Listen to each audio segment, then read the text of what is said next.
Detrás del mundo infinito que es la mente del hombre, entre las estrellas que cubren el cielo o en el perfil gastado de las viejas piedras, existen verdades escondidas. Otra realidad que apenas vemos.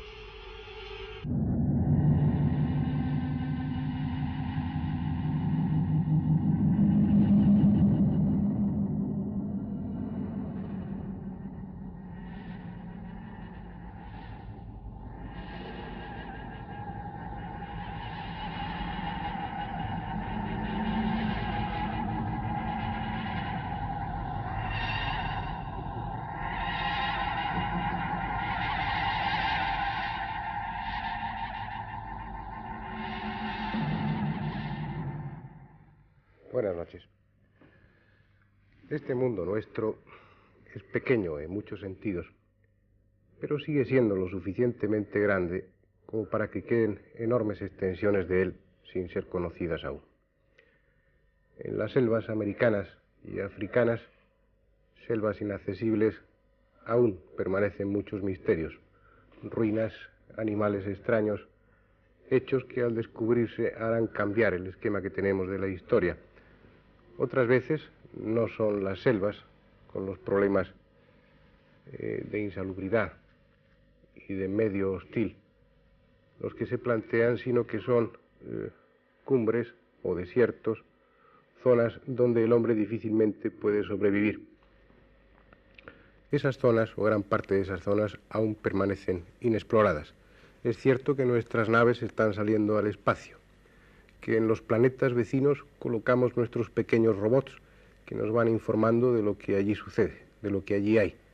Pero si nos hemos abierto hacia afuera, si hemos roto ese cascarón y salimos al espacio, hay que reconocer que nuestro planeta aún no lo hemos conocido y mucho menos dominado.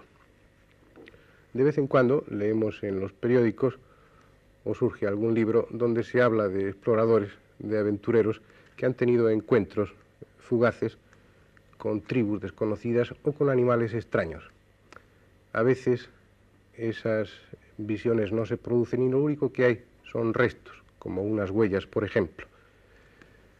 Huellas que al no ser explicadas entran de lleno en ese terreno de lo ignoto, en ese terreno de lo misterioso y surge la leyenda. Nosotros aquí sostenemos que las leyendas tienen siempre o casi siempre una parte de realidad. Están basadas en hechos reales, auténticos, que luego la imaginación y la tradición oral han ido deformando hasta constituirse en leyendas. Por eso vamos a ocuparnos aquí de una de esas leyendas, aunque sea la de un personaje tan escurridizo, tan poco accesible como es el Yeti. Desde las silenciosas y desoladas cumbres del Himalaya y desde los bosques de América y de otras regiones del globo llegan informes, llegan datos, llegan testimonios de personas que hablan de un gigante de pies fríos, el misterioso Yeti. Al parecer son muchos los que le han visto, sobre todo en el Himalaya occidental. Sherpas, guías, personas como este Santón, que hablan de un ser extraño. Lo describen perfectamente. No lo han podido fotografiar, pero su testimonio hay que tenerlo en cuenta. Este, por ejemplo, iba acompañando una excursión, unos 100 metros por delante del grupo excursionista, y pudo ver durante unos instantes a un ser peludo, desnudo, de gran estatura, que se movía velozmente. Un ser que ellos han incorporado a su folclore, a sus leyendas.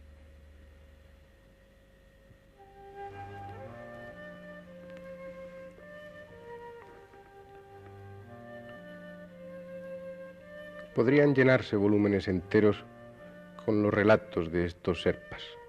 Ellos temen al Yeti. Unos lo han visto, otros han oído hablar de él, pero ninguno duda de su existencia. Para los occidentales, el Yeti empezó a ser conocido a finales del siglo XIX, cuando los primeros exploradores ingleses volvieron a Europa. Era un personaje sugestivo, misterioso, y toda la prensa especuló sobre él, empezando a transformarle en leyenda. Leyenda que al parecer está fundamentada en hechos, como esas extrañas huellas que en 1951 consiguió fotografiar Eric Shipton. Más tarde, en 1953, Sir Edmund Hillary y Lord John Hunt oyeron al Yeti en las proximidades de un ventisquero. Aún lo recuerda perfectamente.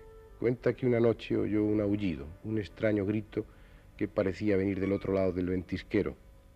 Los Sherpas dijeron unánimemente que procedían de un Yeti. Para Hillary las cosas no son tan claras. El sonido podía ser, según él, más de un mono que de ningún otro tipo de animal.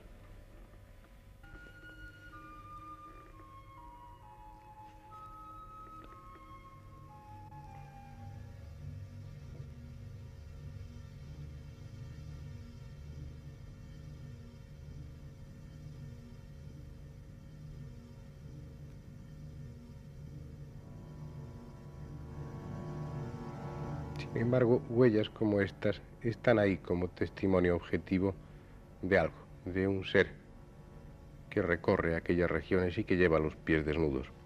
Durante una expedición en 1925, Tom Bassi vio también al Yeti,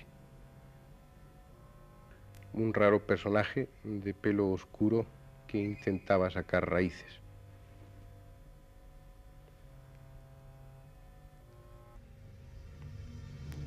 Se pensó por algunos que podría tratarse de un primate muy evolucionado, posiblemente el célebre eslabón perdido. Y eso fue motivo suficiente para que antropólogos y biólogos se lanzaran a la búsqueda del Yeti.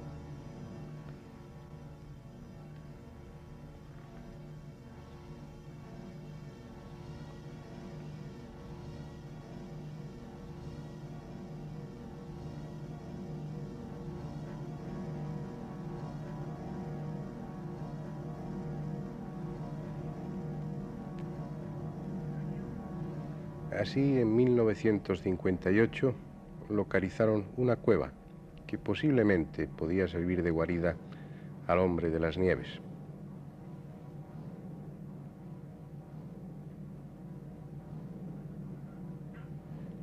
Incluso en 1961 se encontró una mano momificada y más tarde lo que decían era el cuero cabelludo de uno de esos yetis. Todo parecía indicar que el Yeti era una realidad.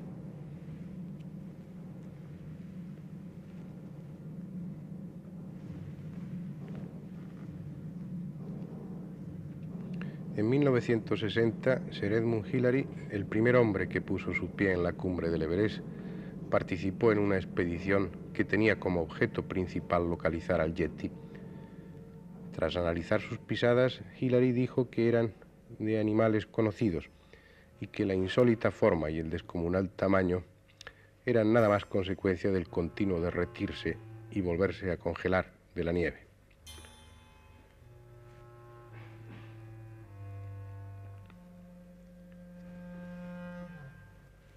Las pruebas encontradas fueron analizadas en Londres. El cuero cabelludo resultó ser una farsa. En realidad era una piel de antílope. Y la cueva, supuesta casa del Yeti, la madriguera de un oso. La polémica, pues, se mantenía viva. Y aún se mantiene. Para algunos no hay duda, el Yeti es en realidad el oso azul tibetano. Pero los naturales de aquella región lo han visto y creen en él. Como en todo aquello que es inaccesible, que no se deja ver apenas y tocar, la controversia se mantiene viva. Ardientes defensores y ardientes detractores. A la opinión de los científicos, ajenos a las especulaciones, los hechos siguen aconteciendo. A diario llegan testimonios de gentes que han visto o han creído ver al abominable hombre de las nieves. Algunos incluso han sido atacados por él. De todas formas, se podría pensar que en el Nepal, que en la cordillera del Himalaya, tienen su monstruo particular, tienen su leyenda local, algo que forma parte del folclore típico de aquellas regiones. Pero no es así, porque si estamos hablando del hombre de las nieves, podríamos hablar perfectamente del hombre de los bosques, puesto que un ser con unas características muy similares, idénticas diría yo, a las del Yeti, ha sido visto en los bosques de América del Norte. Ha sido visto, fotografiado y filmado. Sí, filmado auténticamente. Todos los aficionados a estos temas saben que existe una película de 16 milímetros en la que en algunos metros aparece este abominable hombre de los bosques, o el pie grande, como le llaman allí. Fue en octubre de 1967. Roger Patterson, un ganadero de Washington, acompañado de un guía, llevaba tiempo recorriendo aquellos bosques. Llevaba su cámara filmadora porque era uno de los convencidos de la existencia del pie grande, o del abominable hombre de los bosques, y quería captar imágenes de él. Y tuvo la inmensa fortuna de conseguirlo. En un momento determinado su caballo se encabritó, empezó a retroceder y terminó cayendo. Patterson sacó su filmadora y recogió a un extraño ser que unos 40 metros a su izquierda caminaba atravesando un banco de arena. Patterson consiguió esa película, discutible si quieren, pero película al fin que ustedes están viendo.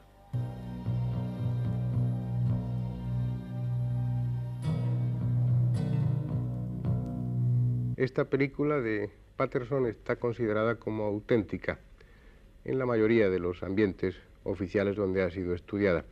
Así pues, ustedes pueden decir que conocen al Yeti, o a un pariente suyo próximo que lo han visto. El Yeti en el Himalaya, el Almasti en Rusia, el Almasi en China. Da igual, puesto que son muchas las regiones del globo donde este extraño ser se ha visto.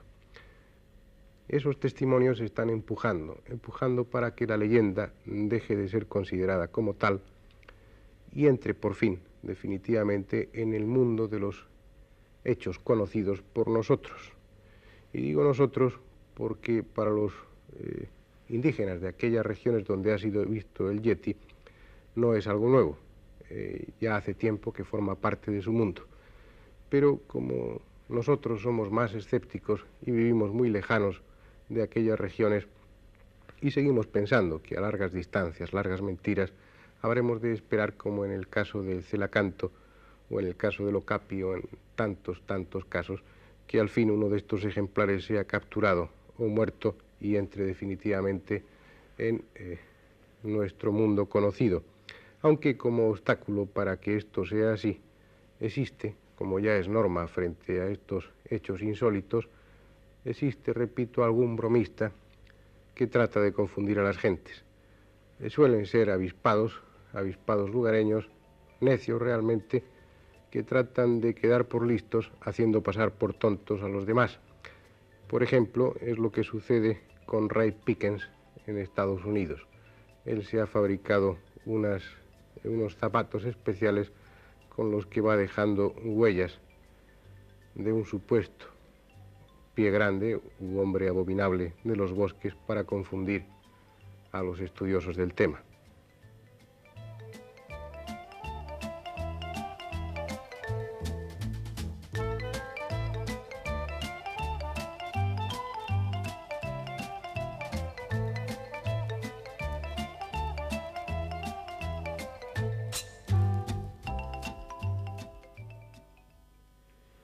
Es cierto que este tipo de bromas únicamente engañan a unos pocos, a los que no conocen el tema o no poseen los estudios, los conocimientos necesarios antropológicos para distinguir unas huellas falsas de otras auténticas.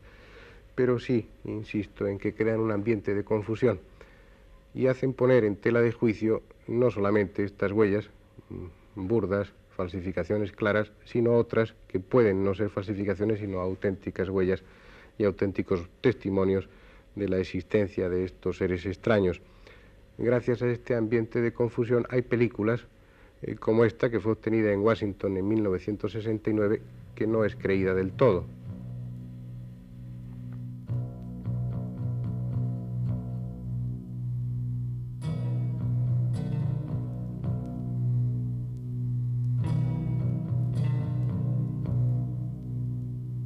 O esta otra, que fue obtenida en Alaska y que, justo es reconocerlo, tiene todo el aspecto de ser trucada, de ser falsa.